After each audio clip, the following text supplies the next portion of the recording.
As you know, I really love planning, figure out what's there to see. And then when I'm in the country, I can decide which places I'm going to skip. This is the map. I spent a lot of time in the recent days to come up with that map. As you can see, it's a pretty massive one. And that's actually the stuff that I want to do until the end of 2023. So that's a bit more than 2.5 years, because the trip will actually start next Friday. I'm going to go over to Mexico over here. And I'm going to go into all of these parts in a bit more detail as well. But while we're on this screen, I just want to give you a rough idea where I'll be when. So right now I'm still at my parents' place in Germany. And the first destination will be Mexico for 2 reasons. I'm going to hike the Pacific Crest Trail this year. And you are not allowed to enter the United States if you've been somewhere in the EU 14 days prior. So I have to go somewhere. And Mexico is ideal for a few reasons. Somewhere out of the EU, just to be able to enter the States. So I was choosing Mexico because, first of all, the country is pretty open, despite having very, very low corona cases compared to, let's say, Germany. I don't know how they're doing it. Maybe the numbers are wrong. But yeah, the cases are pretty low and they keep going down. Just yesterday, they announced that 5 of the states will go from orange to green because of the low amount of corona cases. And that's all despite the country being open, since like they had 2 lockdowns as well. But I think since 3 or 4 months, they're open for tourists. You don't need a test going there. It's really open. So I'm not sure how they're managing to keep the cases that low. But yeah, and from Mexico, I can then enter the United States. So I have to stay in Mexico for at least 2 months, 2 weeks, not 2 months. But I will stay for a month because there's actually a lot of stuff to see that I haven't done yet. And it gives me a chance to break in the boots, to just get some hiking done. There's a lot of volcanoes as well that are quite high. So I will climb as many of them as possible. So pretty much I'm trying to spend at least 2 or 3 weeks just hiking in Mexico, just to get physically fit for the Pacific Crest Trail, which is on the left side here, from pretty much the Mexican border to the Canadian border. 4,600 kilometers. Normally you do it in 5 months. I will have 80 days because I can't get a visa right now, so I can only get an ESTA, which is valid for 90 days. So I just removed 10 days for like potential quarantine and also backup days. And 80 days of hiking days should be realistic. And as I said, after I went through all of these spots here, I will go back to Mexico and Pacific Crest Trail and give you some more information on that. But anyway, this will happen pretty much. Mexico will happen from the weekend, from next weekend. Can't believe it still. I really hope it will work out. And the Pacific Crest Trail will last until mid of August. And after that, I will go back home. We're doing some renovation here. I have to take care of some other stuff. And then I'm going to do a little bit of a Europe part here. Pretty much going from, my mom wants to see the Schloss Neuschwanstein Castle. So we're going to drive there together with my mom and my sister probably. And then we'll go back home and I will continue my trip pretty much. And I will go through Slovenia and Croatia to Montenegro because, I want to settle down in Montenegro and buy a house there to open a bed and breakfast eventually after this trip. So I really want to spend some time in Montenegro, just figuring out how the situation is, look at some houses already. And also it will be the end of the summer into October, which is kind of the autumn, and the landscape should look really nice, and they have some amazing mountains there. So this will be happening afterwards. And then after that, I will fly to Nepal. So we'll kind of do a jump here because the green and orange stuff will come later on in next year.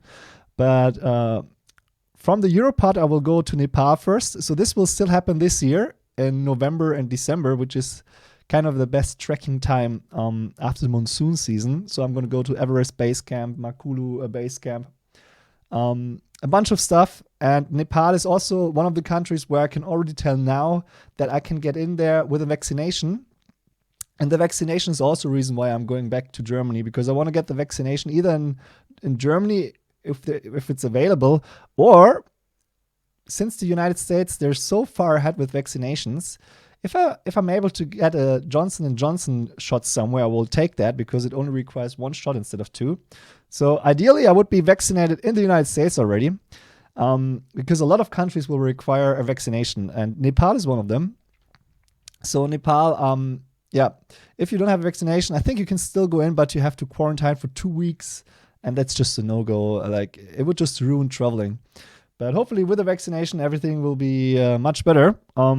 So Nepal will happen. After Nepal, I'll go back to Southeast Asia. And all of this is pretty much planned in a way that I'm going to these places when it's a good time to go there. And I had to shovel a lot of stuff around because initially I wanted to cross the South Pacific here, coming from Asia pretty much and going to South America. And that's not really working that well because the winds are coming from the other way. So you kind of have to go east to west. So because of that, I had to shuttle so much around, and I spent a lot of time, replanning in the last days. But I think now I've got a pretty good idea. So after Nepal, I'm going to go to Southeast Asia. I'm going to have I allowed myself some longer breaks in bigger cities. So in Bangkok, I will stay for a few weeks just to kind of catch up with material, work on videos from Nepal, for instance. In Germany, I will work on videos from the Pacific Crest Trail. I'm still trying to get them out as soon as possible every Sunday still. So make sure to subscribe to my YouTube channel if you haven't done it yet. And Southeast Asia will be a lot of diving. So I'm going to go to Koh Tao to learn how to dive. I had to rearrange a few things to get there for a good timing as well. And then when I got my advanced party, I have to do a refresher, of course, first, and then the advanced. There's going to be so many amazing diving spots, guys. Just one of them, Raja Ampat, for instance. It's one of these spots here. I'm going to go into the details a bit later on. But all the yellow stuff primarily will be a lot of diving. So I'm also going to get an underwater case for my camera. I got a new camera. It's actually on the way. It's my first full frame camera, the Sony A7C. So that should arrive tomorrow, actually. So we'll have some new equipment. And I'm planning to get one of these underwater cases as well for the trip in Southeast Asia for all the diving. And after that, I'm finally going to Japan, and I will stay, I think, 2.5 months just in Japan. I timed it to be there for the famous cherry blossom in the spring. So I'm gonna get there just for the best time in the first week of April, I think it was. And then I will have a bit of time in Tokyo to relax again and to work on stuff. And then I'm going to go up to the northern island as well, and I'm going to stick around until the hiking season starts so I can hike all the mountains there. After that, I'm going to South Korea. I'm going to try to get into North Korea. I'll check the situation for North Korea once I'm in South Korea. There's no point really doing it now. You have to do it on an organized tour. You can't just backpack there. So for North Korea, you have to get a tour. It will just be like 1 or 2 days probably in the end. And you really have to follow their orders. Otherwise, you can end up in a prison there, which you don't want. So that will be that part. And the next part, there's so many parts that I can't wait. Seriously. Next part will be Mongolia. And I extended it. I'm going to go to the very west of Mongolia where you can find the eagle hunters. Man, if you haven't seen the eagle hunters, just Google eagle hunters Mongolia. There's around 90 of them still around, actively hunting with eagles, and you can kind of, meet them and be with them, and they will take you on a hunt with them. So I'm going to do that, and after that, I'm going to cross into China because I want to go from Mongolia towards Kazakhstan and Kyrgyzstan and Central Asia via land. So I'm trying to cross the border after climbing some really big mountains there. I will show you in a second. Try to cross the border through China because you could also cross the border through Russia, but I'm going to go the Chinese way. And then I will have all the green stuff here. That's all the Central Asia stuff. Really, really cool again. All the awesome mountains. And after that, I'm gonna cross into the Middle East. Middle East. So we'll have Iran, we'll have Saudi Arabia, we'll have Oman. Depending on the security situation, I'm also gonna check Yemen and some stuff, but that might actually be cancelled. It really depends on the situation at the time.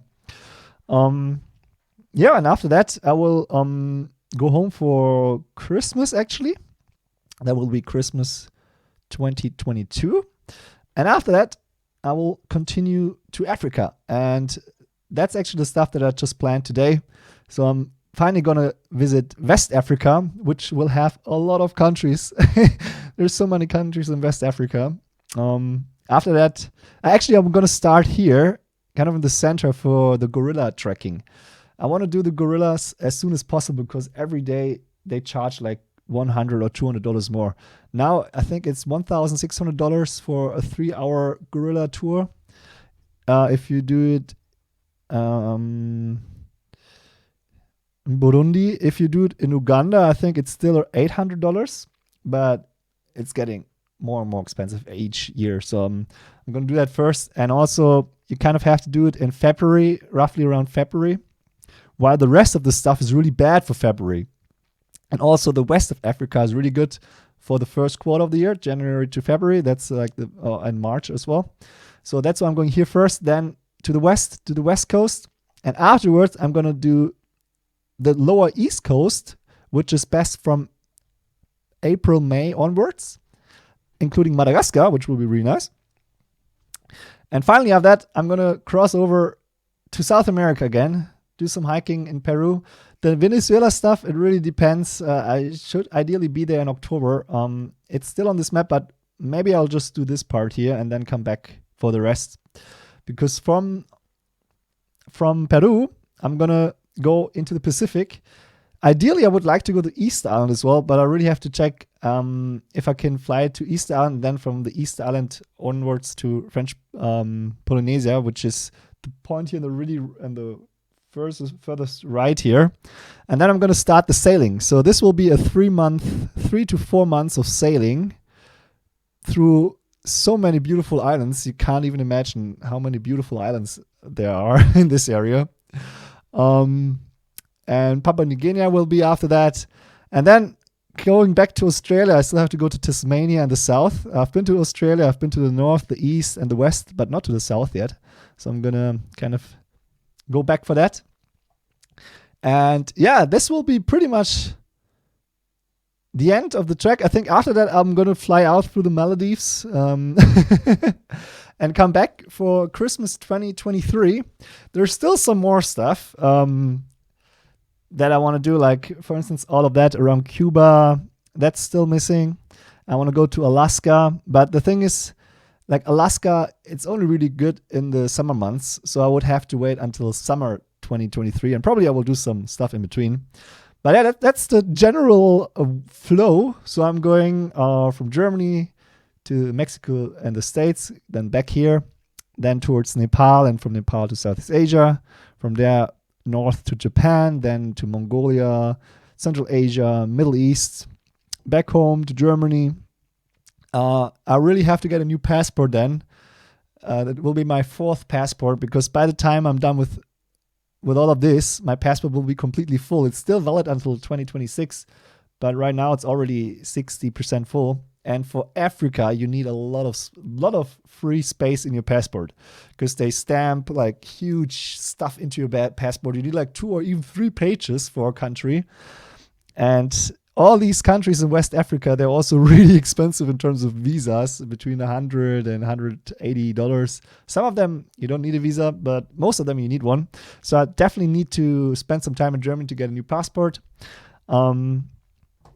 And then finish it off with the Pacific crossing. So this will be a lot of stuff. I presented this file last time when I showed you how I track my expenses. And now this has been updated. So we see the Mexico part here. We have the mountains. Some of them, they go up to 5,600 meters. So I'm going to go all to these mountains. And I've already Like for the Pacific Crest Trail, I really have to see how much energy I will have. My original plan before all the COVID happened was to do the trail in 100 days, because that's like the magic number. Like people are doing it in below 100 days, but it takes some good physical condition. It's not easy to do the Pacific Crest Trail, 4,270 kilometers. Now we have it here in the exact number, or 2,653 miles. It's pretty hard to do that in 100 days because you have to walk 43 kilometers on average. And normally people will use like 5 months for that. So I've got pretty much 3 plans. The first plan, which would be pretty crazy, it would be even worse than the original 43 kilometers average daily. It would be 44. And I'm skipping a little bit of the desert. So I'm starting just north of Los Angeles. I can also show that here. I have like tabs for everything. This just, yeah, the master file. Yeah. So this is the Pacific Crest Trail. It usually starts in Campo, and then, it goes kind of around Los Angeles. I will start here. Let me zoom in. I hope my computer will not crash when I'm zooming into my Excel sheet. So I will skip this part. I'm going to start in Agua Dulce, because I will only have 80 days instead of normally 5 months. And then all the rest, you go into the high mountains here, and all the beautiful stuff will happen afterwards, pretty much. And I want to have a little side trip to Yosemite National Park. So plan A is to have 80 days starting from Agua Dulce and making it all the way to Canadian border. That would be if I'm really in a good shape. I've done some good workout in Mexico. I feel strong, I don't have any other physical problems. I don't get sick or anything. And even then, even in the most optimal condition, this will be super tough. 44 kilometers through the mountains, daily average. It will be really tough. So I'm not sure if this is going to work out. So I have like 2 more plans. So plan B is the more realistic plan. Going to Snoqualmie Pass, which is pretty much on the level of Seattle. Because if you go all the way to the end, you can see here, you're in the middle of nowhere, and you actually have to walk back a long way because there's no official border crossing to Canada. And my plan is to fly out of Seattle or Vancouver, ideally Vancouver actually, because I could visit some friends there. And it's much cheaper to fly from Vancouver than from Seattle. But you see, this is the Snoqualmie Pass. So this would be plan B, to make it until here. And the pass, it's actually a road. So from here, I could just hitchhike into Seattle and then fly out. And plan C, if I'm in a bad shape, so that would be 39 kilometers, the plan B. 39 kilometers average. And then I made a plan C, if I'm not feeling that I can do it, I have a plan C for 34 kilometers until Cascade Locks, which is pretty much next to Portland. So that would also be a good exit point, very close to Portland. So worst case, I'm going to go until here. Realistic case, I'm going to go until here. And if I'm like a machine and after half of the trek, I can just, at some point, once you're over the pain of having like destroyed feet and everything, you can pretty much just go on, in a high pace. So if that happens and I can push through, I will try to make it all the way to the border. But let's see. I'm going to try to keep you updated as much as I can because Ryan already asked if I will film. So I will film everything for sure. Everything will go on YouTube for sure. I'm not sure how much I can do live streaming because I want to do some live streaming as well. But the problem is, even on the PCT, it's going to be tough because you will not have great reception all the time. And I don't want to stream on like 240p or 340p. Even 720p would be, quality-wise, not good enough for my standards. I want to have 1080p at least. Otherwise, it's just, it would just be a lot of pixels to look at. But whenever, let's say, I'm crossing some town and has some decent connection or even Wi-Fi, I will try to hit up the stream and just keep you updated on what's going on, how I feel, how I'm doing. But I will definitely film everything in detail for the YouTube channel. So I'm trying to update videos every Sunday still. I'm not sure how realistic it will be during the Pacific Crest Trail because I will have to do a lot of hiking.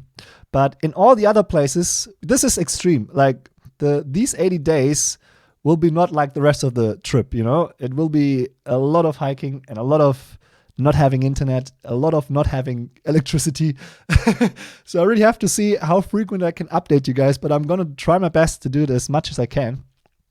For the rest of the trip, for the remaining 2 years at least, I will update every Sunday and I will also live stream as much as I can. So let's say if I'm in some diving area, I'm sure they have Wi-Fi, so I can like hit up the stream and show you some footage from the dive that I've done like an hour ago. So, you know, be as live as possible. But we'll see. Right here, I just put in the different sections.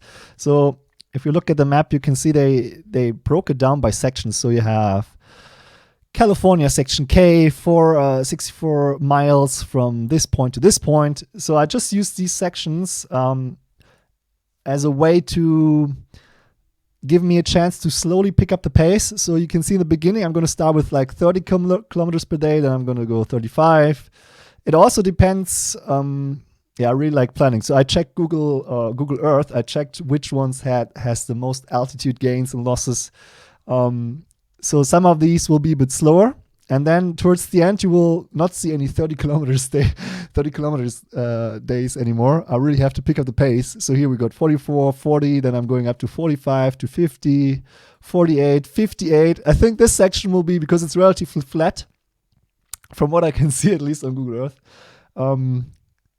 So this will be nearly 60 kilometers per day. But, and all of these are just to make it to the Snoqualmie Pass. So those are like I won't even make it to the Canadian border with these on this pace. But let's see, if I'm like halfway through and I can do like 40 kilometer here instead of 35 and I feel really strong, I will just like walk more pretty much. And then I will have a few days in the end left to make it to the Canadian border. So hopefully making it to Vancouver, because I can see there's some flights for 220 euros from Air Canada, direct flight to London. And that would be ideal, because if I fly from Seattle to London or Frankfurt, I think it was like 400 euros or more. So it's much cheaper to fly to London, and it would be just awesome to go to London. I just read they're opening up the pubs now. They're also doing very well with the vaccinations. And as you know, I was living in London for 6 years in total. And when I left last time, it was just when the pandemic broke out and I had no chance to say goodbye to anyone. And that would be ideal if I could come back in August for a few days just to kind of meet up with all my friends there and have a beer and then go home. You can see here renovieren. I'm gonna move my room as well, because we have to change the wallpaper here. So there's a bunch of stuff to do. And I also want to get the vaccination if I haven't got it by then in America, because in America there's so much ahead. I'm just hoping that maybe when I get to Seattle in August, they will have everyone vaccinated and they will have so many spare ones that they even offer them to people traveling around. It's not that unrealistic, I think. Let's see. And then the next part is pretty much, so this was kind of this part here. That's the Pacific Crest Trail. You can see this is the little side trip that I want to do to Yosemite, which is amazing as well. You actually need a permit there. Let's see if I can get that permit. And then I'm going to fly back home to Germany. And the next part will be the European part here. So I'm going to go to Schloss Neuschwanstein, which is pretty much the most famous castle in the world, I think. If you don't know what it is, this is how it looks. Inspiration for the Disney castle, and one of I think pretty much the number one sightseeing attraction in Germany, like for tourists around the world, I would say. And my mom hasn't seen it yet, so we want to go there together. And then afterwards, because all of this stuff are the leftovers from my last trip to Austria when I ran out of time and I was only doing the part over here. So I'm gonna do all the mountains and the Alps, and that will pretty much be in the summer. Perfect timing. Then I'm gonna cross into Slovenia, where I also still have some open things to do. Like I have some open stuff to do everywhere in the world, but it kind of makes sense to go this route through Croatia as well, because I want to end up in Montenegro, the place where I want to settle down eventually. So I really want to have a second look, because I've only seen the coast so far, and I will concentrate on the mountains. They have like this mountain area over here and then another one here. And there's an amazing trek that you can do through 3 countries. You don't even need like visas and stuff. You can there's just nature. And the mountains over here, they look amazing. So I want to get this done, and then look at some houses already, because I want to buy a house somewhere, ideally somewhere here in the Bay of Kotor, which is one of the nicest areas in the country. And I pinned down some of the houses because I have this idea for over a year already. But I haven't had a chance to go there yet because of Corona to check them out. So I'm going to do that. And this is that part. So peaks of the Balkan, that's the trail going through Albania and Kosovo and Montenegro. Here climbing, look for house. And then there's another trail that goes along the whole coast. So I'm going to do that too. And then, guys, it's finally time to hit the biggest mountains in the world in November and December. The perfect timing for trekking in Nepal. I'm going to do the Annapurna area. I'm going to do the Everest area. And Everest is over here, and there's a trek called the 3 Passes trek. It's going through some of the high passes. So I'm going to get not just the Everest base camp, but some even better views, like 3 Passes trek. It's supposed to be one of the best things you can do in Nepal. It will take, normally it takes like 25 days or so. But by then I should be in really good shape. I put 17 days for it. And then I'm going to do the Makalu base camp for 13 days, which usually also takes a bit longer.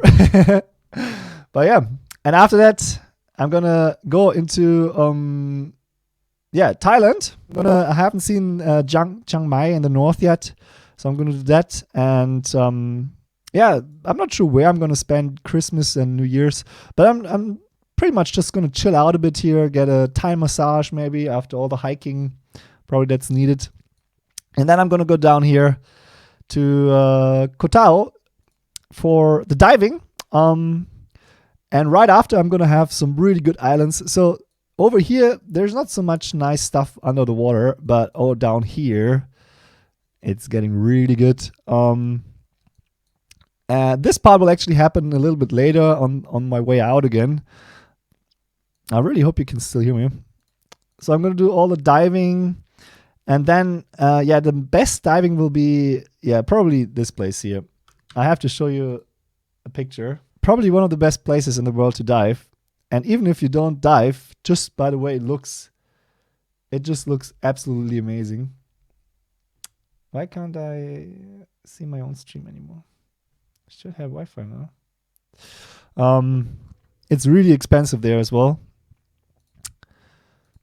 Oops. Let me close all the tabs that I don't need. It's over here, this part. I don't want to zoom in, but it's just right here. So it's going to be a lot of diving, Philippines, and then Japan. How many days did I plan for Japan? 63 days of Japan. So I'll have all the cherry blossom spots here, Osaka, Kyoto. This is the best in the first week of April. And as you can see, I'm here in the first week of April. It's all planned to perfection pretty much. Then I have a bunch of stuff in between where there's not so much cherry blossom going on, but other cool things to see. And then I'm going to go to Hokkaido. I think that's how you pronounce it. It's the island all the way in the north. And I think nobody's really... yes, okay, perfect, thanks. Nobody's really going there, or not so many tourists are going there, like Japan in general. First of all, I didn't realize how huge it is actually. It's pretty huge. But most people, they go like down here, you know. Nobody's really going to north, but this is like the awesome nature. And I timed it. These gray spots, those are the, how do they call it? The Golden Week or something? Golden Week starts 5th of May. It starts till 5th of May. So during this time, Tokyo and everything will be completely packed. Completely. So that's why I timed it to go up to the north It will still be too cold for most people there, but it should be okay. And then I have to spend some more time in the city because it's only May and the hiking season starts in July. But from June it should already be okay. So mid-May, if it's not like a long winter, it should be okay. So I'm gonna hike in the Alps there. I hope it will be possible because ideally you want to do it a month later, pretty much. And then fly out from South Korea. The reason is because you can see here on the right. See, I already checked all the flights as of now. Of course, I didn't book them yet, but I want to know how much they are now so I can compare to when I actually booked them. So you can fly from South Korea, you can fly to Mongolia for just 200 euros. From Japan, you have to pay like 450 euros. And also I want to check if I can go to North Korea. So that's this part. And then I'm going to fly over to Mongolia. There's so much awesome stuff to see. You probably heard about the Gobi Desert down here. But for me, the highlight would be the west. They have the eagle hunters there. They have a peak, which I would love to show the Google Earth footage now, but it will just crash my computer. But yeah, this peak is pretty much position-wise, like you can pretty much see all the way to Kyrgyzstan, I think, from there. And the part of China is relatively flat. So I really want to climb this peak. It's in the middle of nowhere, pretty much. Let's see how that works out. And then I have to cross the border by land. I don't want to fly over. And then I'm going to cross into Kazakhstan first. Do some stuff in Kazakhstan and then cross into Kyrgyzstan. The highlights in Kyrgyzstan will definitely be the base camp to one of the prettiest mountains in the world, the Tengri. You can Google that up, but many people consider that, or many mountaineers who've been all over the world consider this one to be the prettiest mountain in the world. It looks a bit like the Matterhorn, just like 10 times bigger. I hope you can still hear me. Hokkaido Kürbis, yeah.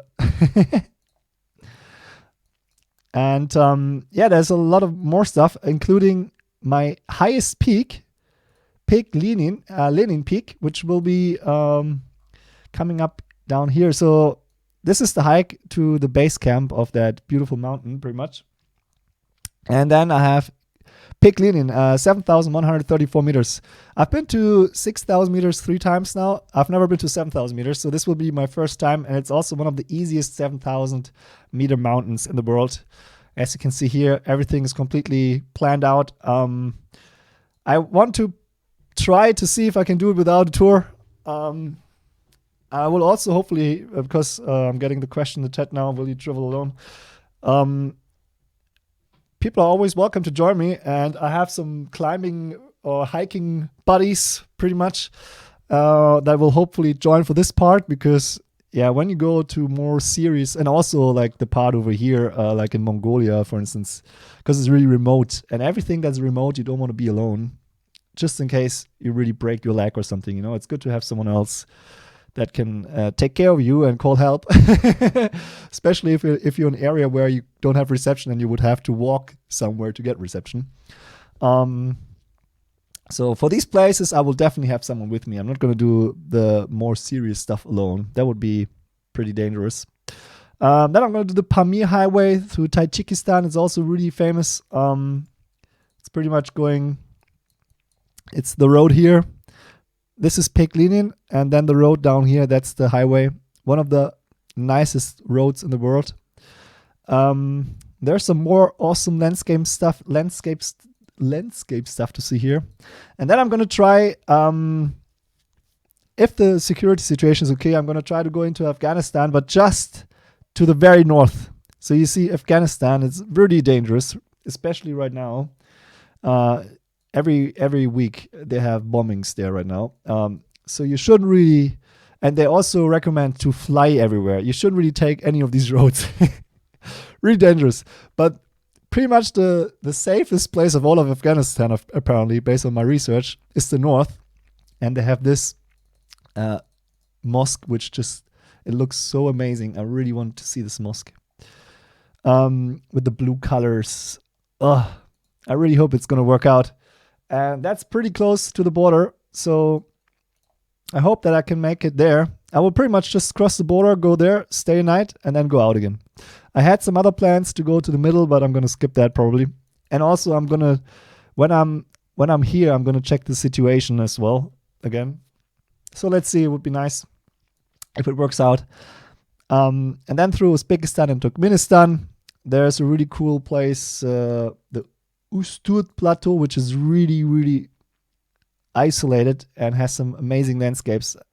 I'm not sure if I will have enough time because it's a long distance and there's like no roads, proper roads and stuff. Here, the Door to Hell will be on the way as well. That little place, I want to camp right next to that. That's the only thing I want to see in Turkmenistan, to be honest.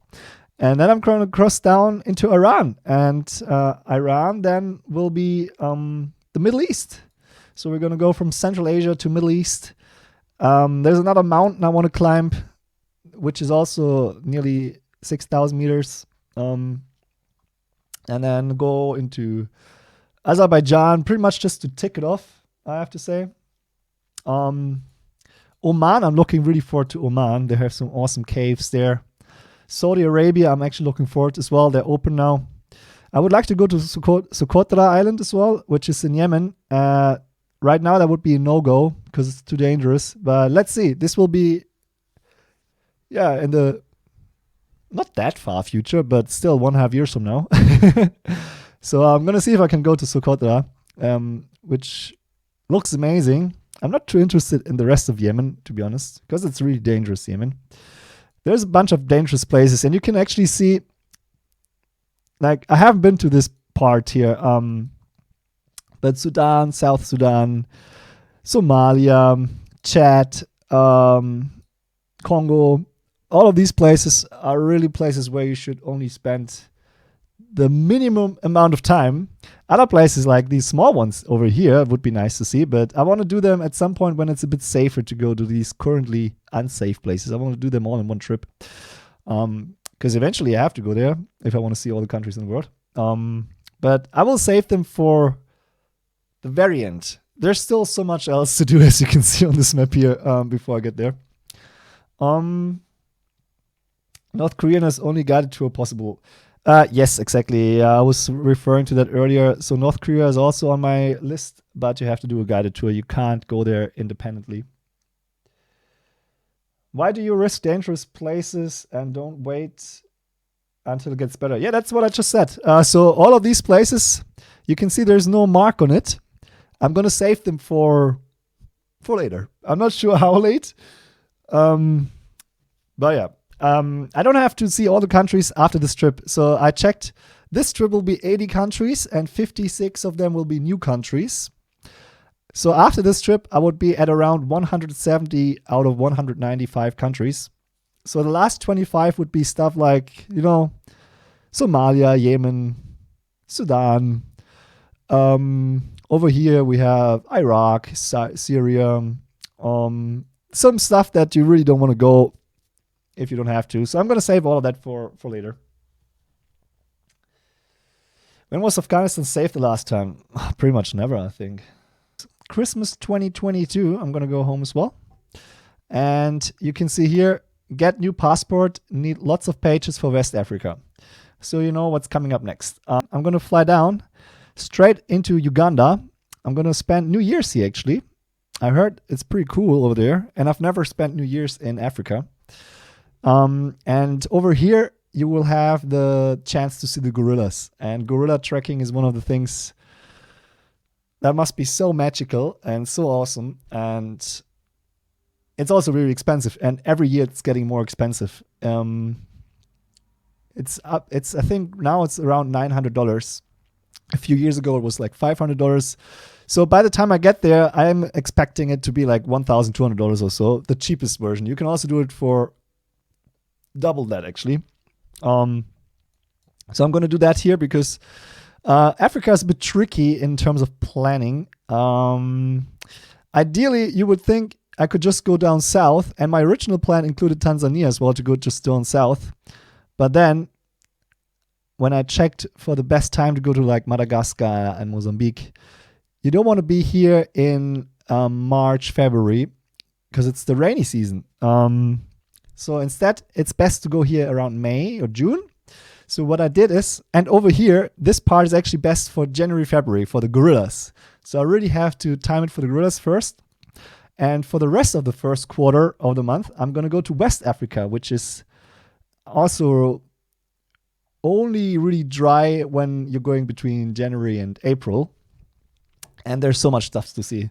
There's a train you can take from here to here, where you sit in the iron ore, and you get completely dirty. It's pretty crazy. I want to do that, of course. Cape Verde is also a country, so I want to see if I can make it there.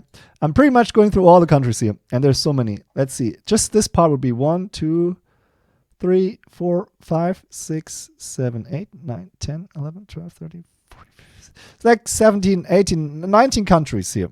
Some of them are also a bit dangerous. Burkina Faso, there are some areas where you definitely can't go at all. I will keep my time there very, very short. Mali is also a little bit dodgy.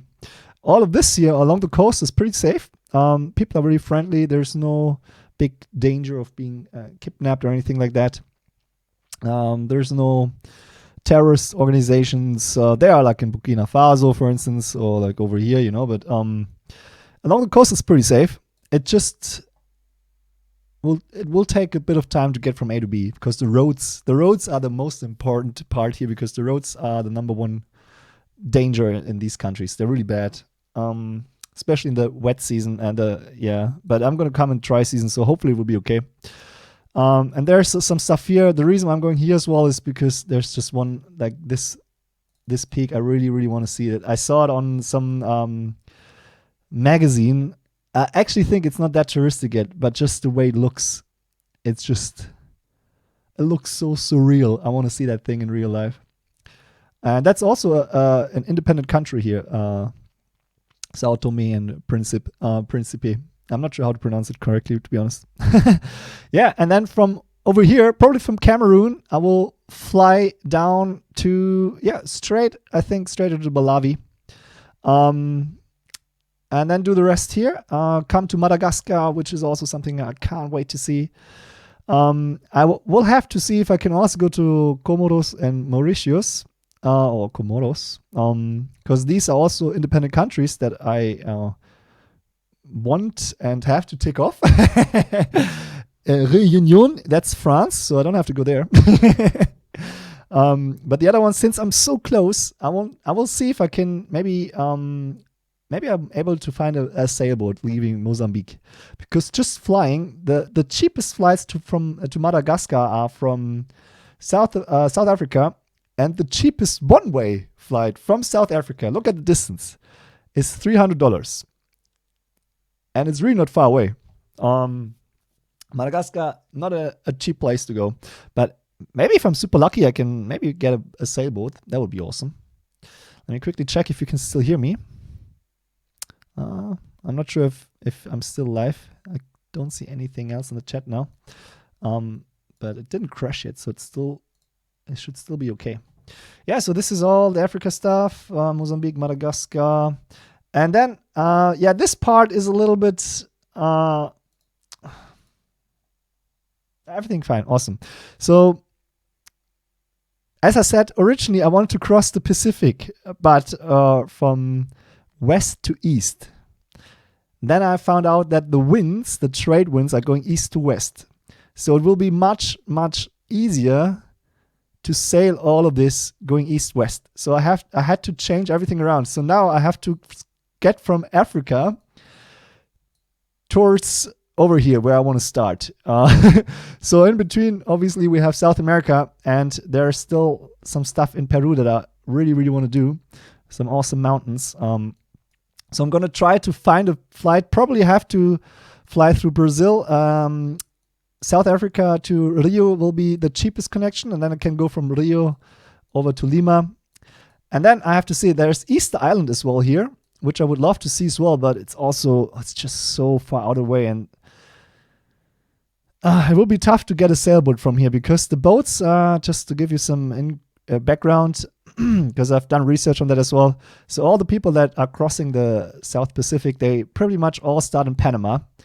And then they have to sail from Panama to the Galapagos Islands, and then from the Galapagos Islands to the Marquise Islands. There will be nothing. It's just ocean. There's no small islands in between here. I don't want to zoom in because it will crash my stream again. But I don't have to cross the whole Pacific because it will take a lot of time. And crossing half of the Pacific would already be okay for me. And especially if you look at the places like French Polynesia, Polynesia, just Google that, or Google for American Samoa. Google, well, actually I can show you just like Ofo Beach, man. These places, like it will just be like the best, most picturesque, most beautiful islands and oceans that you can imagine. Pretty much everywhere. And you can swim with whale sharks everywhere. Like, it's just going to be amazing. So my dream is to fly into French Polynesia and then from there, do the rest by sailboat. So from here, find a boat to Cook Islands. Either hitchhiking it or working on it. If you've seen my videos on my YouTube channel, you might have seen that I was sailing here from Trinidad and Tobago to Dominican Republic. So that was my first sailing experience and was awesome. And there's websites where you can get on a boat as crew. So you help out. So I'm hoping to do that here as well. And then go through all of these islands. Exactly the order, I'm not sure yet. You have to be flexible. So from when I'm in Cook Island, it really depends. If I find a boat to American Samoa first, I would go there first. If I find a boat to Tonga first, I will go there first and then to the other. Have to be a bit flexible. Tavula would be the most northern island that I would check on this trip because it's a country. There's more countries here. Kiribati is one, Marshall Islands, Nauru, Micronesia, Palau. All of these I will do in another trip, you know. I don't want to do them all in one trip because it's going to be a lot of islands. And at some point, probably I will be sick of islands, you know, just like you will be sick of temples when you travel through like Asia or so. So I don't want to do it all in one trip. And this will be already plenty. I think this is really plenty. And then I'm going to go into Papua New Guinea, which is also really not touristic, especially the part over here where I want to go. Let's see how it will be in 2022 because you see, and I planned a lot of time here. So just getting from French Polynesia to Cook Islands, it's 5 days of just sailing. So this will all take a lot of time. Like there will be a lot of sailing time in between the islands. And I try to kind of calculate it as best as I can. Then we have Fiji. And then, this is October 2023. And again, I had to, getting everything in the right order to be at all of these places at the best time is really hard, I'm telling you.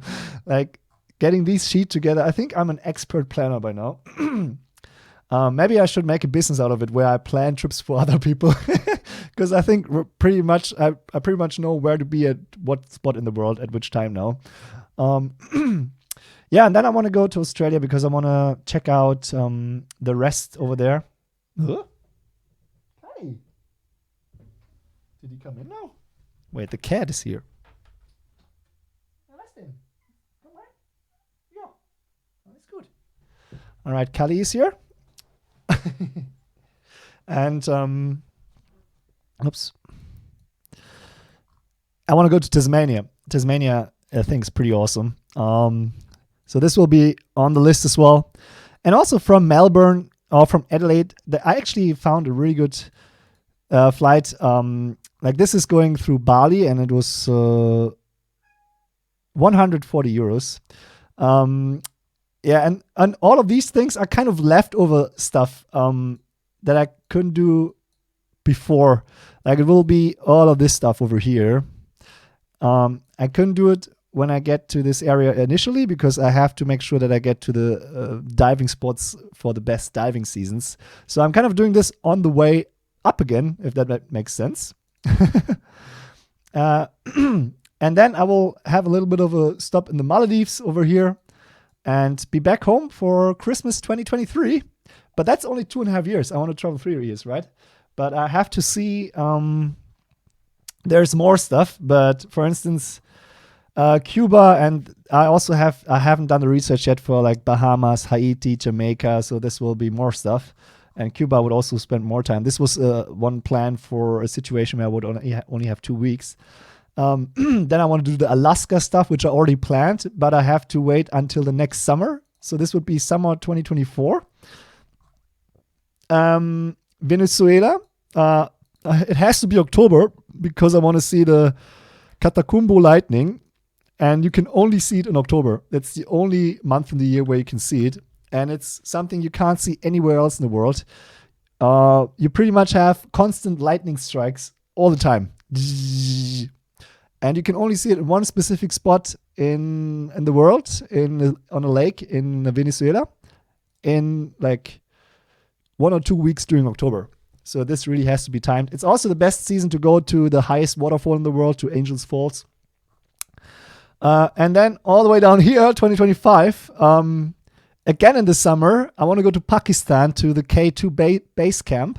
So there's still some mountain stuff left over, but it's already planned. I just have to wait until the right season. And I think, was there anything else here? Oh yeah, there's some more stuff, but I'm not sure if I'm going to go there. So this sheet is going until 2026, but of course there's huge gaps in between. So I think in between I will just, this will more be like a holiday. I will maybe get a job again or see how it's going with the bed and breakfast. I'm not sure if that will pay the bills, but if not, I can always just get a job in online advertising again. And then this will just be like regular holidays, where I take 3 weeks off or so. But I put it in my sheet anyway, so I remember where I have to go at what time. So pretty much it's like kind of leftovers that didn't fit into the original plan because I already have other things. So let's see. Over here, I'm in the sailing trip, which you have to do between April and October because that's the season for sailing. Otherwise, you're going to have really bad weather and like cyclones and stuff. And the summer before, I'm already going to be in the Central Asia area and Mongolia. And the summer before that, which will be this summer, I will be on the Pacific Crest Trail. So the thing is with the premier hiking destinations in the world, most of them are between July, like let's say prime season is July and August. And hiking is my number one focus when I'm traveling. So sadly, I have to push it down all the way to 2026 to see them all. But yeah, that's the plan for the next 2.5 years. As I said, 80 countries, 56 new countries for me. The rest will be countries that I've seen before and that I want to revisit to like see more stuff. I really, really can't wait. It's going to be amazing. I really, really hope that it's going to work out this time. I planned to do this trip over a year ago already, and then Corona started. So I'm kind of patiently waiting for a very long time. And I'm really happy. As soon as I saw how fast the United States are vaccinating, I shuffled my plan around again because originally I was supposed to go to Central Asia first. But it's a lot of countries and a lot of them are still closed. So based on the current situation, I made the decision to go to the United States first because, I have to go to Mexico as well to enter the United States because they don't allow Europeans in there. If you've been to the EU 14 days prior to arrival, you can't enter. But that's just 2 countries, and I'm going to spend 4 months in 2 countries. And right now, they already vaccinated, I think, around 35% of the complete population. By May, they will have so much vaccinations that they can offer each single citizen in America, like 340 million or so, a shot. So that's by May. And I'm going to end the hike in mid-August. So I really hope that before I fly out in, Seattle or so, I can get one of these new vaccinations. from Johnson & Johnson, where you only need 1 shot instead of 2. That would be awesome if I can get vaccinated here. And if not, I hope that Germany will catch up as well. And by August, we can get vaccinated as well. Because I really need the vaccination to travel. Like, I can't do this trip without corona vaccination. It would already, like, the next trip would be Nepal, and they require vaccination unless you want to go into quarantine, which I don't want to. But yeah, so this is only 2 countries for 4 months. That's 4 months where the rest of the world can catch up with the vaccinations. And as soon as we have enough people vaccinated, I'm pretty sure that traveling will be realistic again. Because I'm sure people will scratch their head and look at this and think, like, what the fuck? Such an idiot. Doesn't he know, like, it's Corona right now, you know? But I'm thinking ahead. It's like when you invest into companies and invest into stocks, you have to invest into the future. You don't invest into the present. So, but of course, I could be wrong. Maybe in the end of August, we're going to have some other variations and the whole world will completely shut down again. Well, that's out of my hands. It was a lot of fun to plan this, a lot of work, but now I've got it all in one sheet. It was kind of hard to do that as well because I can show you here. It's called Google My Maps. You can only have 10 layers. So I had to combine stuff. Otherwise, I would have broken it down a bit more, especially like the Nepal would be separate, but I reached the 10 layers. So, but it's really cool. I can kind of like, you know, just click here, and the coolest thing is all of these points that I researched, I can export all of these in one file and then import them into my Maps.me. So I don't have to manually put all the points into Maps.me. That's what I've done in the past. Now I can just pretty much export all of this, and I will have all these spots in my phone for offline navigation. How awesome is that? It's a bit tricky because you have to use like some websites to transfer the GPS data into text, to kind of copy paste stuff around and put it back into KML files. But now I know how it works exactly, and all the work that I've done now, it will be so awesome that I don't have to manually put these spots into my phone anymore. If you look at my Excel sheet, I just like being organized, I guess. Yeah, and let's see how much. I'm pretty sure at least 30% of these spots I will not see in the end, but at least 10 or 15% extra spots will come up once I'm in touch with the locals. So that's a cool thing about traveling. Even if you plan it, the trip itself will still be something that you can't predict. You know, you don't know what's going to happen. Whew. Yeah, guys, that's it. That's the plan.